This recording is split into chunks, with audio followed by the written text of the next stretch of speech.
Good morning mga kababayan, this is Chan sa Magsakanggala. Gusto ko magpasalamat sa mga sumusuporta sa Pinoy Farmer Channel.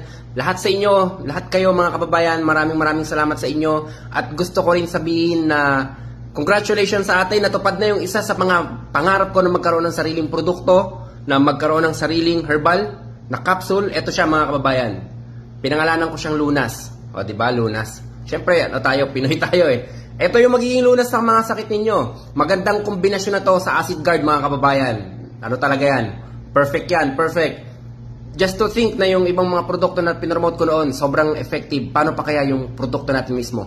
Yung mismong galing sa akin. Kaya unang-una nagpapasalamat ako sa inyong lahat, sa mga sumuporta noon, sa mga sumusuporta noon, sumusuporta ngayon, walang sawang nag-share ng ating video, walang sawang tumatangkilik at panonood sa ating mga video. Maraming salamat sa inyo mga kababayan. At naniniwala ako na hindi natatapos dito yung pangarap natin. Magkakaroon pa tayo ng maraming katuparang pangarap. Basta wala tayong iwanan, nandyan kayo, nandito lang din ako para sa inyo. Tuloy-tuloy tayo. Marami pa tayong produkto na mailalabas. Marami pang mga Filipino na gagaling. Marami pang karamdaman na maiibsan. Salamat sa inyong lahat mga kababayan. Speechless ako. Thank you talaga. Ako si Chan sa Magsakanggala.